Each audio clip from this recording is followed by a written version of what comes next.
So hey guys, welcome back to my second channel. So guys, আমি কেন আমার main চ্যানেলে ভিডিও আপলোড করতেছি না এই চ্যানেলে ভিডিও আপলোড করতেছি। সো এটা হয়তো অনেকে জানো না যে আমার মেইন চ্যানেলে অনেকগুলো স্ট্রাইক পড়ার কারণে এখন আর চ্যানেলে ভিডিও আপলোড করা যাইতাছে না। এজন্য এখন আমি এই চ্যানেলে ভিডিও আপলোড করতেছি। এই ভিডিওটা একসময় মেইন চ্যানেলে আপলোড করা হয়েছিল বাট ওটাতে স্ট্রাইক পড়ছে। তো বলতে পারো যে ওই ভিডিওটা আমি রি-আপলোড করতেছি এই চ্যানেলে। 2020-21 দিকের মনে হয় কথা, তখন আমি ফানি ভিডিওস দেখতাম। 18 সালে আমি আজাইরা লিমিটেড বা ওই যে প্রত্যয় ওদের ফানি ভিডিওস গুলো দেখছিলাম, ভালোই লাগতো। দেন হঠাৎ করে আজাইরা লিমিটেড তাদের ফানি ভিডিওস আপলোড করা বন্ধ করে দেয় বা তারা ওই যে নাটক টাইপের ভিডিওস বানানো শুরু করে। তারপর আর তেমন একটা ফানি ভিডিওস দেখা হয় না। কিন্তু 2021 সালের দিকে আবার ওমর যে ব্যাড ব্রাদার্স চ্যানেলে কাজ করতো, তখন খুব তাড়াতাড়ি ওরা পপুলারিটি পেয়ে যায় কারণ তাদের ফানি ভিডিওস গুলো ছিল অনেক ফানি। মানে বলতে পারো যে বাংলাদেশে এক কথায় এখনো পর্যন্ত মানে ওমরের যে ফানি ভিডিওস গুলো আছে সেগুলো কোয়ালিটিফুল ফানি ভিডিও। কারণ একটা ফানি ভিডিওর মধ্যে যা যা আশা করা যায় সেগুলো সবই ওর ভিডিওর মধ্যে আছে। তো মাঝখান দিয়ে দেখলাম যে কন্ট্রোভার্সির মধ্যে আছে ওই যে জিসান, দেন মামুন, ওদের সাথে আবার ওই যে অ্যালেক্স সবুজ, ওদের সাথে দেখি কন্ট্রোভার্সি হইতাছে ওমরের। এন্ড সেখানে দেখলাম যে ওমরের টিকটক ভিডিওস গুলোও দেখাইতাছে, যেগুলো আমি সত্যি বলতে আগে দেখি নাই। তো তারপরে আমি ওমরের কিছু অনেক আগের ভিডিওস গুলো দেখলাম যেখানে নিজেরা ব্র্যান্ড বলতাছে, মানে জিসান ওই যে জিসান যে ছেলেটা আছে টিকটকার সে দেখাইতাছে আর কি। তো তারপরে আমার কাছে ওমরের ওইসব ভিডিওস গুলো খুবই ক্রিঞ্জ লাগলো। এখন ওমরের যেসব ওল্ড টিকটকস গুলো আছে সেগুলোর ভিত্তিতে আমি কেন চাইলে যে কেউ রোস্টিং ভিডিও বানাইতে পারবে, বাট যখন এই যে এইসব ক্লিপস গুলো সামনে আসবে তখন আর সেই রোস্টিং এর কোনো মানে থাকবে না। ব্র্যান্ড কুইন না ভাই,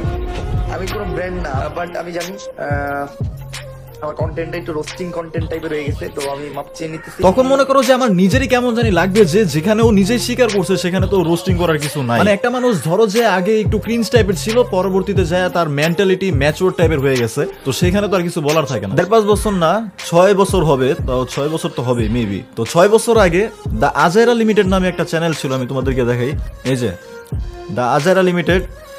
তো ওদের ভিডিও কম বেশি তোমরা সবাই দেখছো। তো এই যে 6 বছর আগের কথা আমি তোমাদেরকে বলছিলাম, এসব ভিডিও কিন্তু আমার দেখা। মানে আমি একটা মানুষ ছিলাম যে মানে তখন তো আমার তো ভাই মাইন্ড তেমন একটা আহামরি না যে আমার ভাল লাগে ফানি ভিডিওস দেখতে, তো আমি ওদের ভিডিওটা দেখতাম। কিন্তু হঠাৎ করে কি হয় যে ওরা আসলে নাটকে সুইচ করে, প্রত্যয় আর ওর টিম মেম্বার্স গুলো নাটকে সুইচ করে, দেন ওদের এইসব ফানি ভিডিওস গুলো আর দেখা হইতো না, মানে ওরা আপলোড করতো না আর দেখা হইতো না। দেন আস্তে আস্তে 2020-21 দিকে তখন আমি একটা গেমিং চ্যানেল, মানে আমার যে চ্যানেলটা আছে বর্তমানে এটা কিন্তু একটা গেমিং চ্যানেল ছিল, এখানে আমি ফ্রি ফায়ারের গেম প্লে আপলোড করতাম। তো সেই সময় মানে বাংলাদেশে ফানি কন্টেন্ট ক্রিয়েটর হিসেবে আবার আসে ব্যাড ব্রাদার্স টিমের থেকে এই ওমর। মানে ব্যাড ব্রাদার্সে আমি তখন ওমরের ভিডিও দেখতাম। ওমরের যে টিকটক আসছিল কি ছিল ওটা আমি জানতাম না, জাস্ট ওরা আমি ইউটিউব থেকে চিনতাম যে আসলে সব মানুষের মধ্যে কিছু না কিছু একটা ট্যালেন্ট থাকে।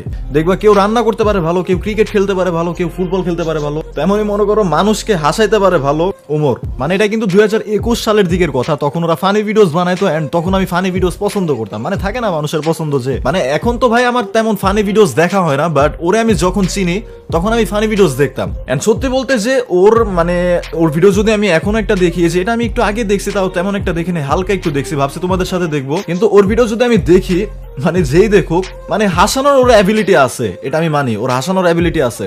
তো কিছুদিন আগে সোশ্যাল মিডিয়ায় নাকি গ্যাঞ্জাম হয়েছিল যে ওমরের সাথে নাকি কি ওই যে কি ওর নাম অ্যালেক্স সবুজ আর ওই যে প্রিন্স মামুন চুলে কালার করার নিয়ে। এখন তোমরা অনেকেই বলতাছিলা যে ওদের ওই কন্ট্রোভার্সি নিয়ে একটা ভিডিও আপলোড হয়ে গেছে, মানে যে আমার কমেন্ট বক্সে আসতেছিল যে ওমর ভাইয়ের ভিডিওটা দেখতে।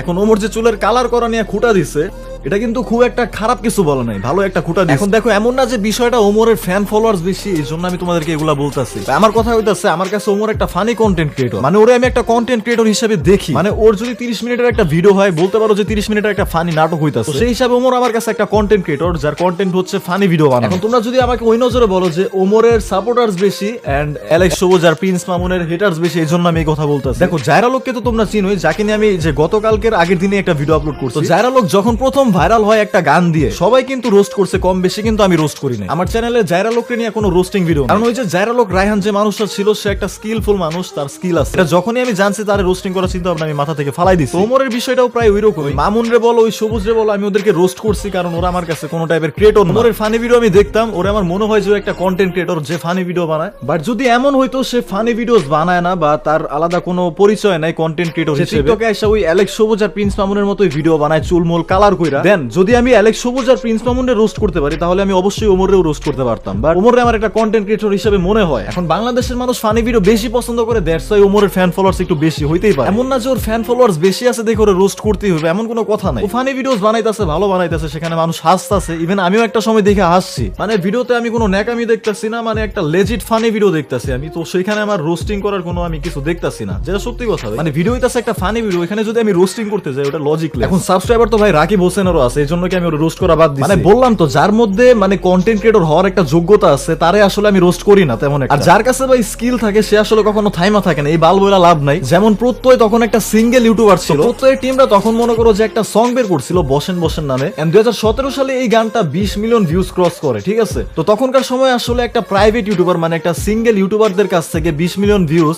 এটা কিন্তু মুখের কথা ছিল না। এখন হইতেও পারে যে ওমরও কিছু একটা করতে পারে ভবিষ্যতে, মানে যেটা তোমাদেরকে আমি বললাম, যার মধ্যে স্কিল আছে ও নিজে কিছু না কিছু করতে পারবে। তো আজকে আর বেশি সময় নেই, এই জন্য আমি ওমরের গানটা দেখতে পারলাম না। ওমরের গানটা আমি প্রথম দিকে জাস্ট একটুখানি দেখছি। তো তোমরা যদি চাও যে তোমাদের সাথে আমি গানটা দেখি, মানে ওই গানের উপর যদি একটা রিয়াকশন চাও, তাহলে সেটাও আনতে পারি। তো দেখা হচ্ছে নেক্সট ভিডিওতে। Till then bye bye, take care.